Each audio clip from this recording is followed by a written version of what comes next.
बृहस्पति लोक में बृहस्पति देव को सूर्य का प्रणाम।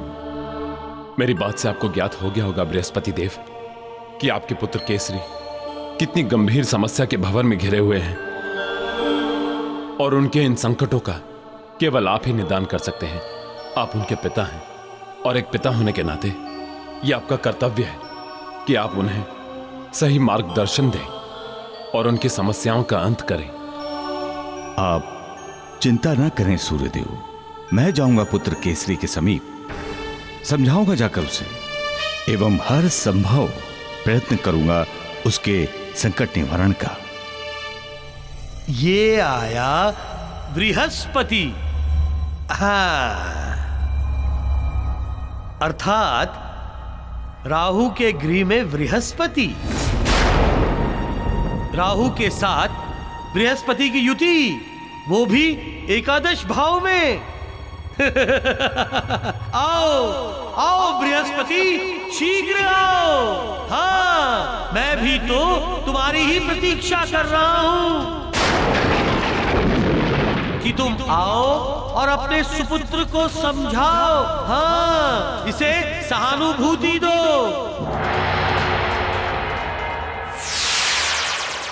नारायण नारायण। पधारिए देवर्षि, कहिए कैसे आगमन हुआ देवर्षि का हमारे लोक में? प्रतीत होता है कि आप एवं सूर्यदेव किसी गंभीर समस्या पर विमर्श कर रहे थे। संभवतः मुझे नहीं, ऐसी कोई बात नहीं देवर्षि। सूर्यदेव पुत्र केसरी की समस्या के विषय में चर्चा कर रहे थे। तो आपने क्या निर्णय लिया? पुत्र केसरी की समस्या के निवारण के लिए जाना मेरा कर्तव्य है देवर्षि।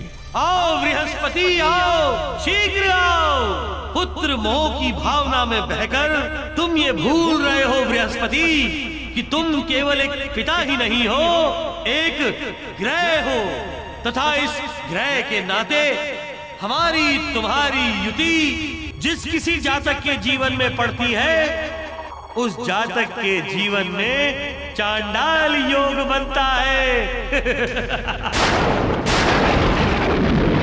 चांडाल योग का अर्थ है कि व्यक्ति का जीवन चांडाल से भी निम्न स्तर का हो जाता है। मैं तो यही कहूंगा कि पुत्र मोह में आकर भावनाओं में मत बहिएगा बृहस्पति देव। मैं आपका आशय नहीं समझा। आशय यह है बृहस्पति देव कि आप केसरी के पिता हैं, परंतु यह भी उतना ही सत्य है कि आप एक ग्रह भी हैं, वो भी एक प्रभावी ग्रह। तथा आप ये भी जानते हैं कि राहु एवं बृहस्पति का भाव मैत्री का नहीं है। यदि किसी जातक की जन्म कुंडली के एक ही भाव में बृहस्पति एवं राहु दोनों साथ साथ आ जाते हैं, तो उसके जीवन में जो घटता है वो किसी ज्योतिषाचार्य के हेतु अविश्वसनीय एवं अकल्पनीय होता है। कहने का तात्पर्य यह है बृहस्पति देव कि संयोग बुरे बनते हैं।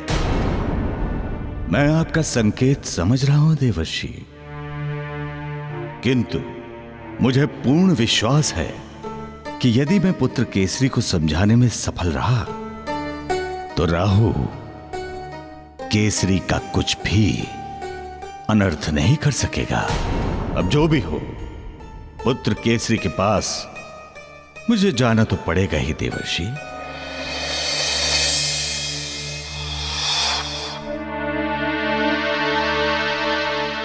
राजन, माता कब से भूखी हैं?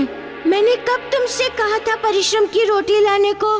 तुम हो कि परिश्रम की एक रोटी भी नहीं ला सकते?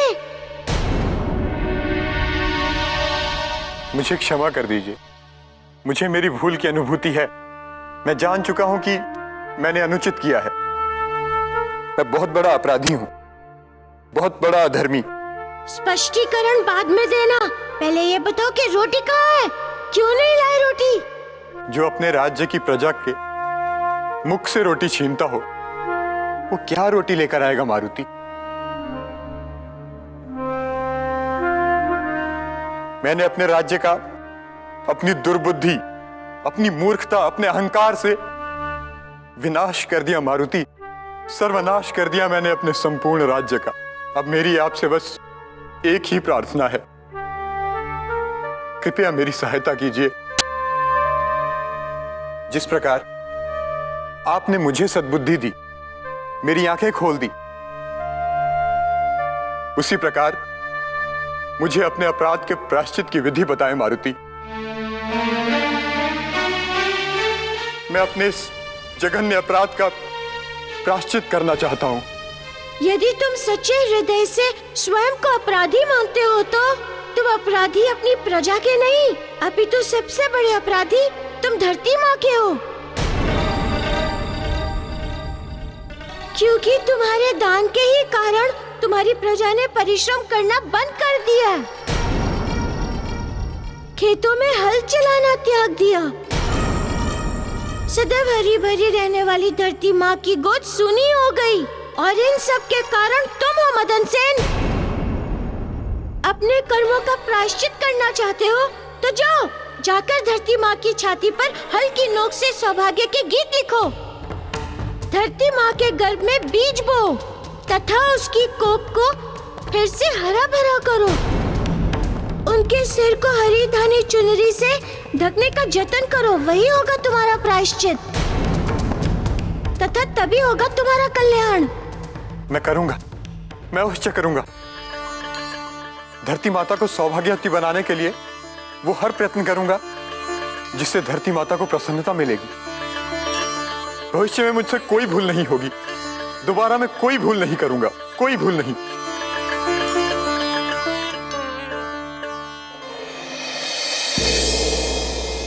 अभी अभी ज्ञात हुआ कि आप गुरु बृहस्पति देव के पुत्र हैं। आपको सत्य ज्ञात हुआ है ब्राह्मण देव, मैं गुरु बृहस्पति देव का पुत्र हूं। बहुत समय से उनके दर्शन नहीं हुए हैं।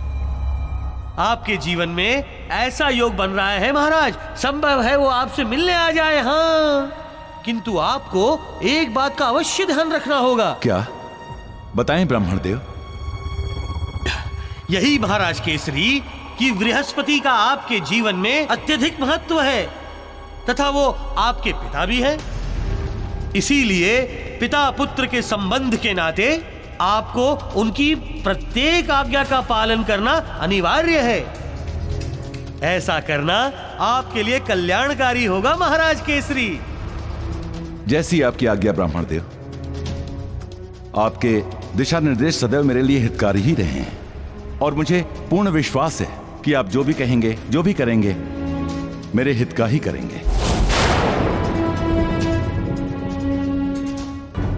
केसरी, जब तुम बृहस्पति की बात मानोगे तभी तो मेरा प्रभावी योग बनेगा, चांडाल योग, तथा इसी योग में तो मेरा भोग है। हाँ।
माता, आपकी एक संतान तो सही राह पर आ गई।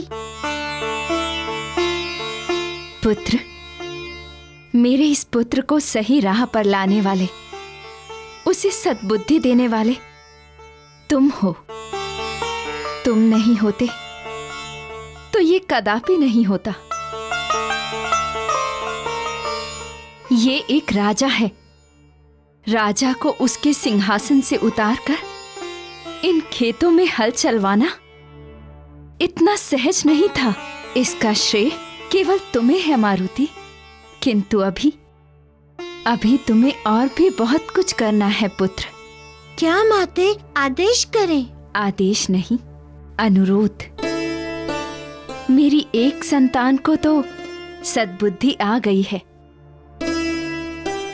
किंतु अभी तुझे उन सभी संतानों के भीतर सद्बुद्धि का संचार करना है जो द्यूत एवं मदिरा जैसे व्यसनों में लिप्त हैं। जब वो सब सद्मार्ग पर आ जाएंगे, तब कहीं जाकर मेरी संपूर्ण समस्या का समाधान होगा। आप चिंता मुक्त हो जाए माते। आपकी समस्त संतान सद्मार्ग पर लौटेगी। आइए, चलिए। पिताश्री, अब आप ही इस परिवार को बिखरने से बचा सकते हैं। मैंने अपनी ओर से पूरी चेष्टा की कि महाराज सदमती एवं सद्मार्ग से ना भटके, किंतु मैं उन्हें समझा न पाई। मैं विफल हो गई पिताश्री, मैं विफल हो गई। गृहलक्ष्मी के दायित्व को निभाने के अपने प्रयास में मैं विफल हो गई।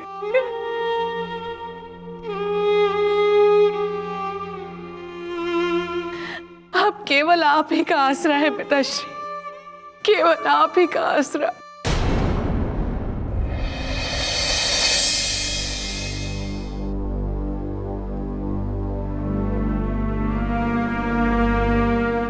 महाराज, खेतों में हल चलाकर आपने ये सिद्ध तो कर दिया कि आप अपना प्रायश्चित सच्चे हृदय से करना चाहते हैं, किंतु धरती माता इतने से ही प्रसन्न नहीं होगी।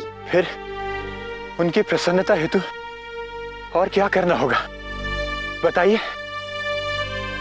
राजन, आपके दान के कारण ही इस राज्य से समस्त किसानों ने हल चलाना छोड़ा था। हाँ, वो तो सिद्ध हो गया। अतएव धरती माता तभी प्रसन्न होंगी जब धरती के उनके समस्त लाल खेतों में आकर हल की नोक से अपने परिश्रम की शौर्य गाथा लिखेंगे।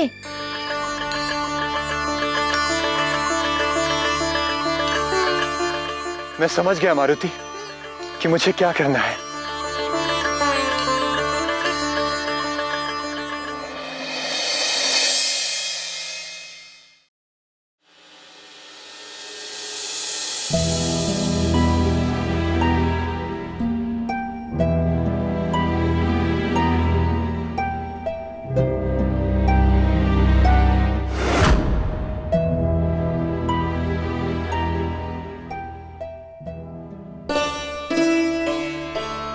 पिताश्री, अपने चरणों में मेरा प्रणाम स्वीकार करें। कल्याण हो पुत्र। पुत्र, ये मैं क्या सुन रहा हूं? क्या हो गया है तुम्हें? क्या कर रहे हो तुम ये सब? तुम्हें ज्ञात भी है कि परिवार में कितना भारी संकट, कितनी समस्याएं उत्पन्न हो गई हैं?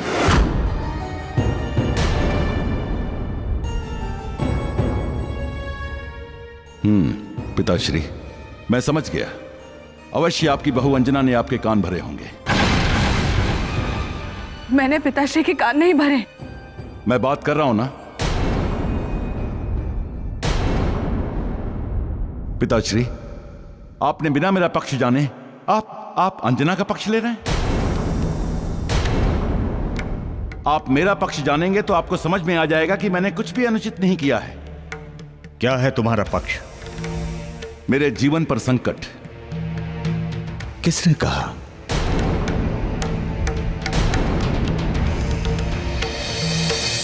ब्राह्मण देव ने।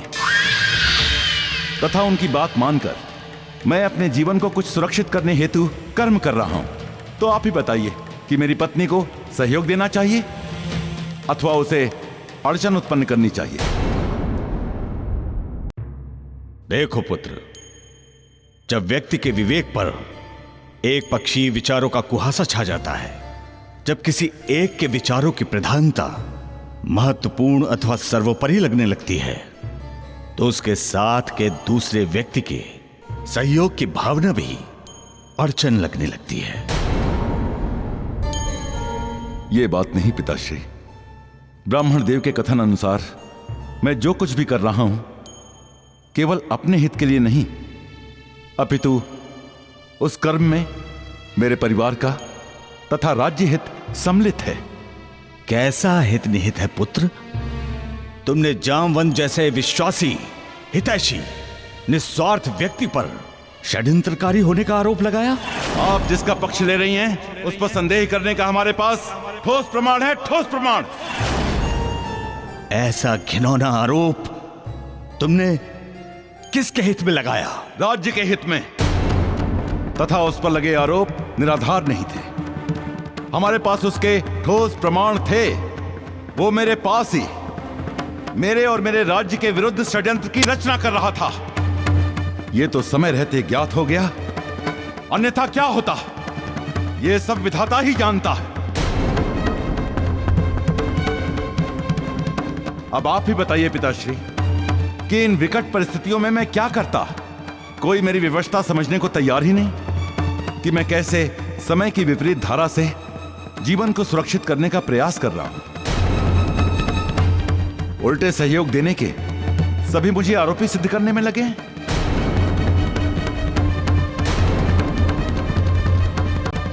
पुत्र, मैं समझ सकता हूं तुम्हारी विवशता। वास्तव में यह तुम्हारे हेतु कठिन समय है और कठिन समस्या भी। पुत्री अंजना, ये जो कुछ भी हो रहा है उसमें न केसरी का और न ही तुम्हारा कोई दोष है। दोष है तो समय का। खेल है काल का। काल ही व्यक्ति की चाल को सही सिद्ध करता है तथा काल ही चाल को अनुपयुक्त। ऐसे समय में पुत्री, तुम्हें अपने पति के साथ रहना चाहिए। ऐसे विकट समय में भावनात्मक एवं मानसिक संबल आवश्यक होता है पुत्री।